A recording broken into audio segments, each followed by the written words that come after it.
ہمارے سورہ یونس میں اللہ تعالیٰ فرماتے ہیں کہ ہم میں سے کتنے لوگ ہیں، یعنی انسان، اللہ تعالیٰ سارے کاموں کا جو ہے پروردگار ہے۔ اگر کوئی اپنے نفسوں کو بچائے گناہوں سے تو اللہ تعالیٰ انہی کا ہو جاتا ہے، اور شیطان کے مرض سے ان کے دلوں کو بھی محفوظ رکھتا ہے۔ اور باقاعدہ ہم سورہ یونس میں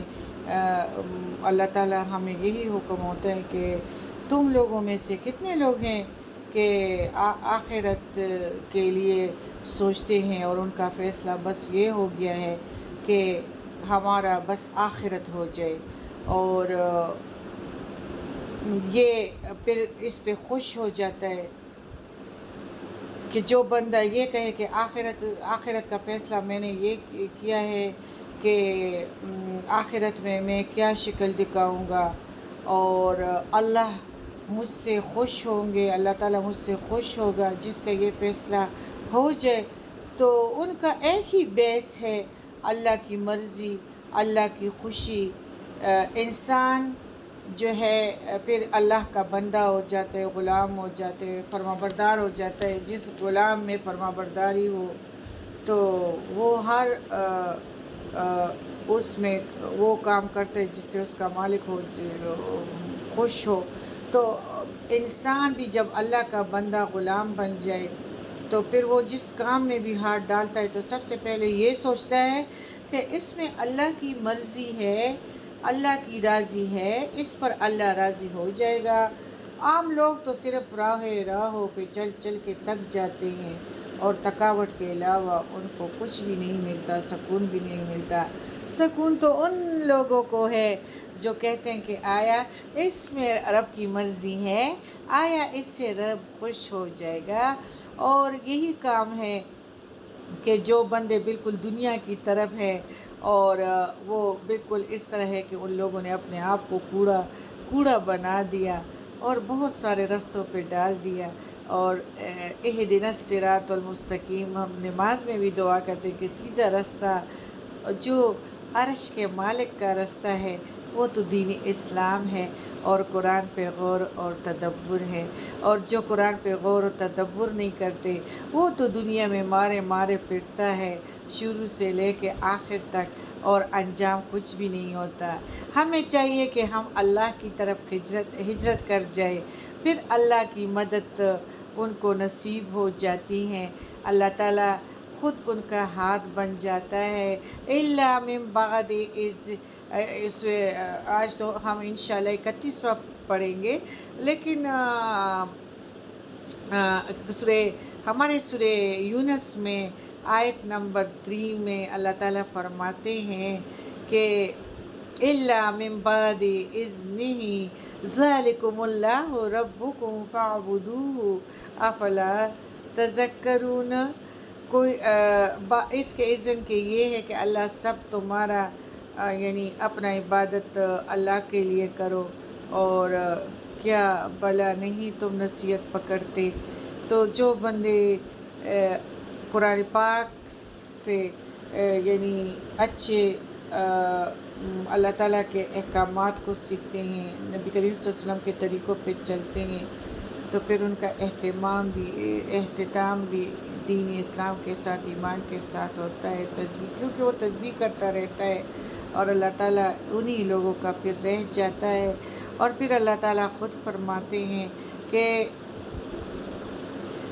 اللہ کی مدد ایسے لوگوں کو نصیب ہو جاتی ہیں جو اللہ کی مرضی کی طرف ہو جاتے ہیں اور فیصلہ صرف آخرت کا کر لیتے ہیں، تو اللہ تعالیٰ دنیا میں بھی مددگار ہوتا ہے اور آخرت بھی انہی کا ہو جاتا ہے، وہ سنور جاتا ہے۔ اور اللہ تعالیٰ خود فرماتے ہیں کہ اللہ کی مدد تو ان کو نصیب ہوتی ہے، اور اللہ تعالیٰ ایسے لوگوں کے ہاتھ بن جاتا ہے، پاؤں بن جاتا ہے، آنکھیں بن جاتے ہیں، اور دنیا بھی سنور جاتا ہے اور آخرت بھی۔ تو اور آخرت میں تو آپ کو پتہ ہے کہ جنتیں ہیں، دودھ کی نہریں ہیں، اور جوسز کے انگور اور انار کی نہریں ہیں، اور سب کچھ ہے۔ یہ تو بہت تھوڑی زندگی ہے، ہمیں تو راستہ ملنا ہے قرآن سے، اور جس کو راستہ مل جاتا ہے وہ نیکیوں کی طرف پھر بڑھتا رہتا ہے اور زیادہ سے زیادہ اچھے کام کرتا ہے، اور ان کا اختتام بھی اچھا رہتا ہے۔ اس کے ساتھ ہم پڑھتے ہیں رب اشرح لی صدری ویسر لی امری واحلل عقدۃ من لسانی یفقہوا قولی۔ آیت نمبر 31۔ کل، آپ صلی اللہ علیہ وسلم کہہ دیجئے، میں یرزقکم، کون رزق دیتا ہے تم کو، من السماء، آسمان سے، والارض، اور زمین سے، ام من یملک السمع، یا کون مالک ہو سکتا ہے سماعت کا، والابصار، اور نگاہوں کا، ومن یخرج الحی، اور کون نکالتا ہے زندہ کو، من المیت، مردہ سے، ویخرج المیت، اور نکالتا ہے مردہ کو، من الحی، زندہ سے، ومن یدبر الامر، اور کون تدبیر کرتا ہے کام کی، فَسَيَقُولُونَ اللَّهُ، بس قریب وہ کہیں گے اللہ۔ فَقُلْ، تو آپ صلی اللہ علیہ وسلم کہہ دیجئے، افلا تتقون، کیا بھلا نہیں تم تقوی کرتے؟ فَذَلِكُمُ اللَّهُ رَبُّكُمُ الْحَقُّ، پس یہ ہے اللہ رب تمہارا سچا، فَمَاذَا بَعْدَ، تو کیا کچھ ہے بعد الحق، حق کے، إِلَّا الضَّلَالُ، سوائے گمراہی کے، فَأَنَّىٰ تُصْرَفُونَ، تو کہاں سے تم پھیرے جاتے ہو؟ كَذَلِكَ، اسی طرح، حقت کلمات، حق ہو گئی بات، ربک، تیرے رب کی، علی الذین، ان لوگوں پر، فسقوا انہم، جنہوں نے نافرمانی کی، بے شک وہ، لا یؤمنون، مان کر نہیں مانیں گے، مان کر نہ دیں گے یا نہیں مانیں گے۔ آیت نمبر 31 سے لے کے 33 تک جو ہم نے اس میں اللہ تعالیٰ فرماتے ہیں کہ اللہ ہی ہے جو سارے تدبیریں کرتا ہے، اور واضح اس میں یہ بھی واضح ہے کہ مشرکین اللہ کی ملکیت، خالقیت، ربوبیت اور اس کے ساری چیزوں کو تو تسلیم کرتے تھے، لیکن اس کے باوجود اس کی ولیت میں دوسروں کو شریک کرتے تھے، جو آج کل ہمارے امت محمدیہ میں یہ چیزیں بہت آ گئی ہیں، اور لوگوں کے دلوں میں قسم قسم کے جو ہے شک و شبہات ہے۔ باقی یہ جو تمہارا رب حقیقی ہے، تو آیت نمبر 22 میں، یعنی رب معبود تو یہی ہے جس کے بارے میں تم لوگ خود بھی اعتراف کرتے ہو کہ ہر چیز کا خالق اور مالک اور مدبر وہی ہے۔ پھر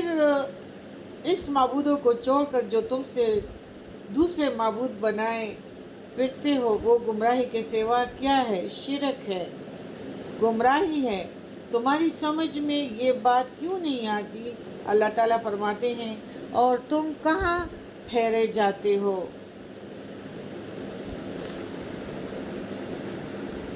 اور تم کہاں پھیرے جاتے ہو؟ ہمارے رب العالمین فرماتے ہیں آیت نمبر کذالک حقت،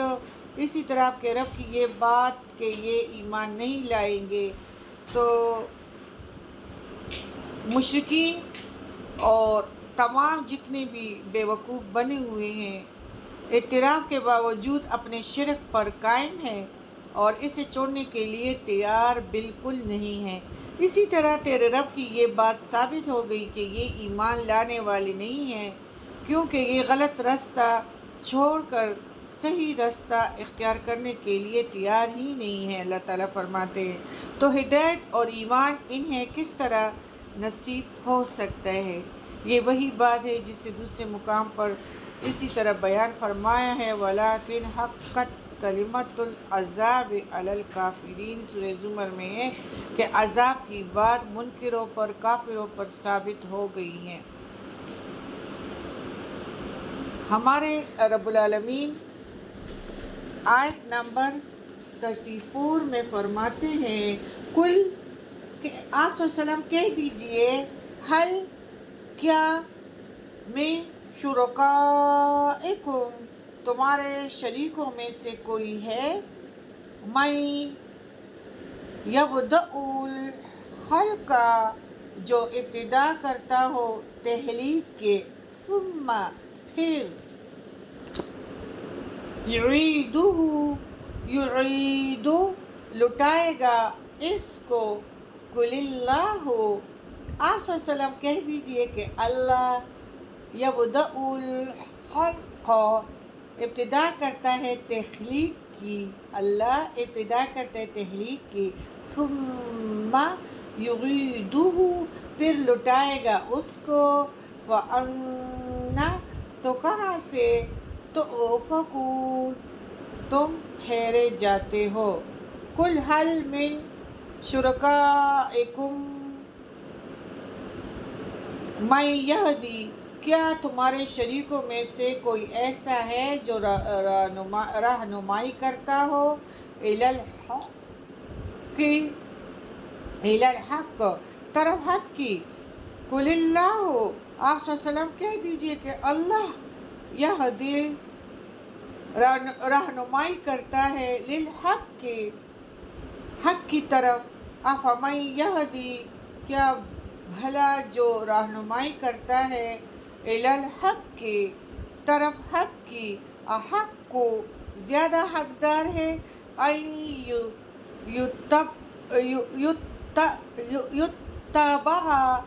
یتبع زیادہ حقدار ہے کہ پیروی کیا جائے، امن لا یہدی یا جو نہیں راہ پاتا، الا ان یہدی مگر یہ کہ رہنمائی کیا جائے، فما تو کیا ہے لکم تم کو، کیف تحکمون تم کو تو کیا ہے تم کو، کیسے تم فیصلے کرتے ہو۔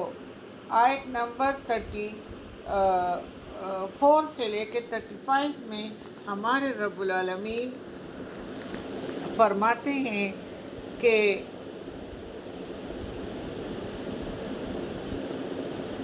آپ یوں کہیں کہ تمہارے شرکاء میں کوئی ایسا ہے، یعنی کہ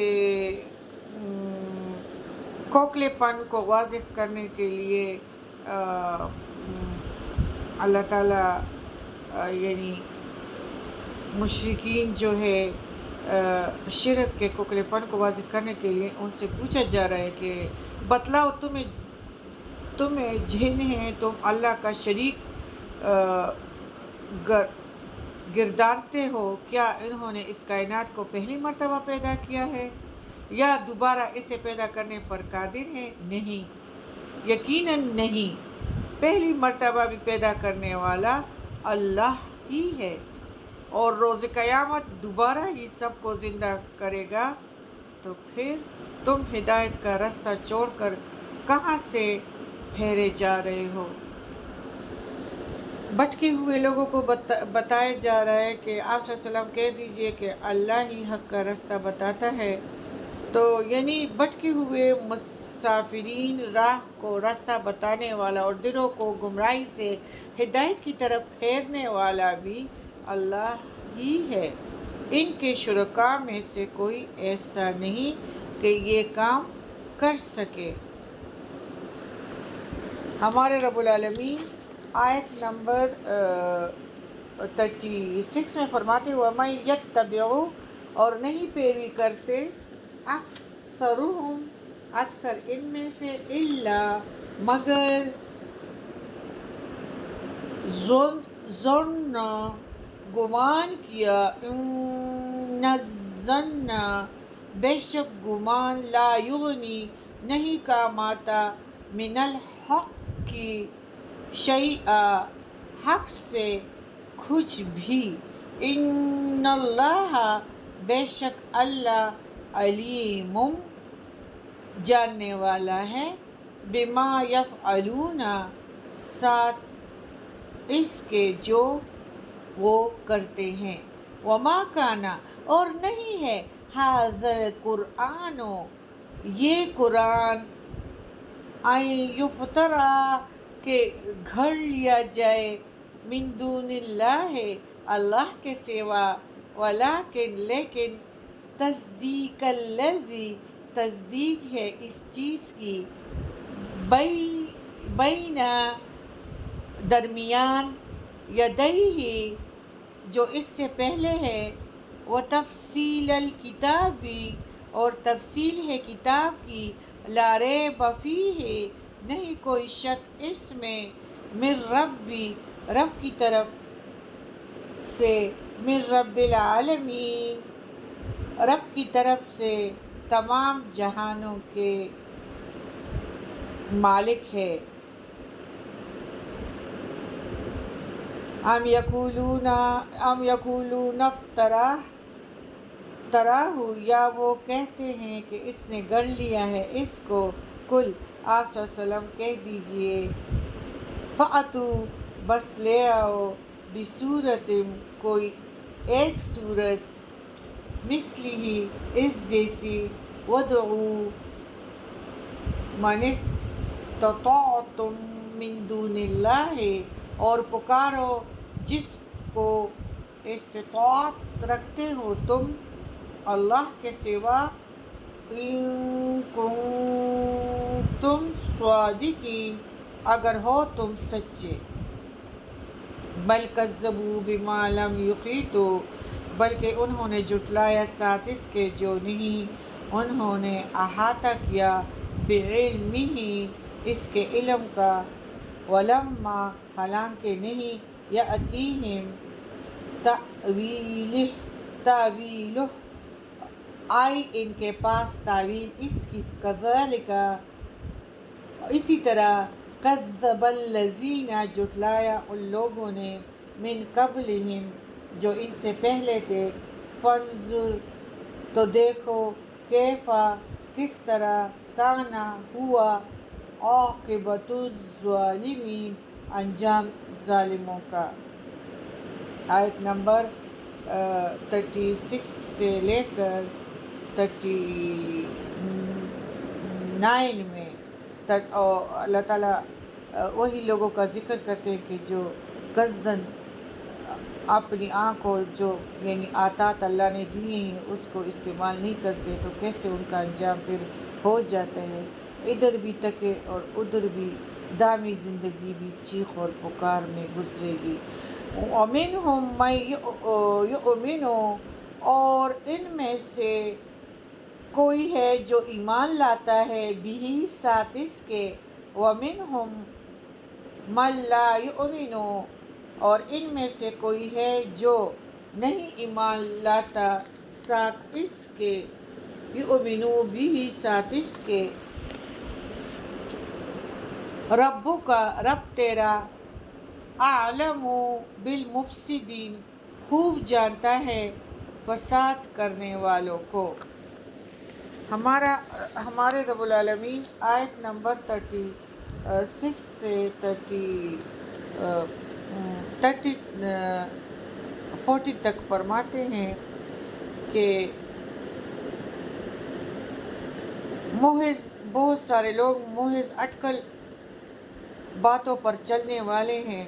حالانکہ جانتے ہیں کہ دلائل کے مقابلے میں اور خیالات و ظن و گمان کی کوئی حیثیت نہیں۔ قرآن میں ظن، یقین اور گمان دونوں معنی میں استعمال ہوا ہے، اور اسی طرح اس ہر درمی کی وہ اللہ تعالیٰ سزا دے گا کہ دلائل نہ رکھنے کے باوجود محض ظنون اور گمان پہ اور فاسدہ کے پیچھے لگے ہوئے ہیں اور عقل سے ذرا کام نہیں لیتے، جو اس بات کی دلیل ہے کہ یہ قرآن گھڑا ہوا نہیں ہے بلکہ اس ذات کا نازل کردہ ہے جس نے پچھلی کتابیں بھی نازل فرمائی تھی۔ حلال اور حرام، جائز اور ناجائز اللہ تعالیٰ نے قرآن شریف میں تفصیل سے بیان کیا ہے، اور جو اللہ نے حلال کیا ہے وہ حلال ہے، جو رب العالمین نے حرام کیا ہے تو وہی حرام ہے۔ اس کی تعلیمات میں اس کے بیان کردہ بہت سارے ہے کہ اور احادیث ہے کہ اس سے ہمیں خوب پتہ چلتا ہے، اور مقصد حیات کیا ہے جو رب العالمین کی طرف سے نازل ہوا ہے، جو ماضی اور مستقبل یعنی موت کے بعد، ہم تو مستقبل یہ کہتے ہیں نا کہ ہمارے 40 سال کے بعد زندگی کیسے گزرے گی، مکان اتنے سالوں کے لیے بنا رہے مضبوط ہوں، لیکن مستقبل جو ہے وہ آخرت کی خوشیوں کے لیے، ادھر کوئی تھوڑی عمر میں کوئی کام کرے تو وہی خوش قسمت بندے ہیں جو ہدایت یافتہ ہیں، اور بہت سارے ہدایت یافتہ لوگ بڑی تھوڑی عمر میں مستقبل کو جان لیتے ہیں اور مستقبل کو روشن کر دیتے ہیں۔ تو یہ رب العالمین کی طرف سے ہے جو ماضی اور مستقبل کو جاننے والا ہے۔ ان تمام حقائق دلائل کے بعد اگر تمہارا دعویٰ یہی ہے کہ یہ قرآن محمد صلی اللہ علیہ وآلہ وسلم کا گڑھا ہوا ہے، تو وہ بھی تمہاری ہی طرح ایک انسان ہے، تمہاری زبان بھی اس کی طرح عربی ہے، وہ تو ایک ہے۔ تم اگر اپنے دعوے میں سچے ہو تو دنیا بھر کے ادیب و فصاح اور بلاغ کو اہل قلم کو جمع کر لو اور اس قرآن کی ایک چھوٹی صورت کی مثل بنا کر پیش کر دو۔ قرآن کریم کا یہ چیلنج آج تک باقی ہے اور اس کا جواب آج تک نہیں ملا اور نہ کوئی دے سکا، جس کے صاف معنی یہ ہے کہ یہ قرآن کسی انسان کاوش کا نتیجہ نہیں ہے بلکہ فی الواقع کلام الہی ہے، اور جو حضرت محمد صلی اللہ علیہ وسلم پر اترا ہے۔ قرآن پاک پر تدبر اور اس کے معنی پر غور کیے بغیر اس کی تکذیب پر بہت سارے لوگ تل گئے ہیں، جس طرح مقلدین کا حال ہوتا ہے۔ یعنی قرآن نے جو پچھلے واقعات، مستقبل کے امکانات بیان کیے ہیں، اس کی پوری سچائی اور حقیقت بھی ان پر واضح نہیں ہوئی، اس کے بغیر ہی تکذیب شروع کر دی، یا دوسرا اس طرح ہے کہ انہوں نے قرآن پاک پر کما حق تدبر کیے بغیر ہی اس کی تکذیب کر دی، حالانکہ اگر وہ صحیح معنوں میں اس پر غور و فکر کرتے، تدبر کرتے، ان امور پر غور کرتے جو اس کلام الہی ہونے پر دلالت کرتے ہیں، تو یقیناً اس کے فہم اور معنی کے دروازے ان پر کھل جاتے۔ اس صورت میں تعویل کے معنی قرآن کریم کے اسرار، معارف اور لطائف اور معنی کے واضح ہو جانے کے ہوں گے، اور یہ کفار جو ہے مشرکین کو تنبیہ ہے کہ تمہاری طرح پچھلے قوموں نے بھی آیات الہی کی تکذیب کی، تو دیکھ لو ان کا کیا انجام ہوا۔ اگر تم اس تکذیب سے باز نہ آئے تو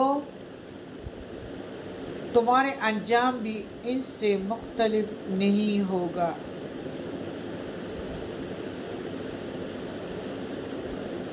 اللہ تعالیٰ خوب جانتا ہے کہ ہدایت کا مستحق کون ہے، پھر انہی کو ہدایت سے نواز دیتا ہے، اور گمراہی کا مستحق کون ہے تو پھر اس کے لیے گمراہی کا رستہ کھول دیتا ہے۔ اللہ عادل ہے، اس کے کسی کام میں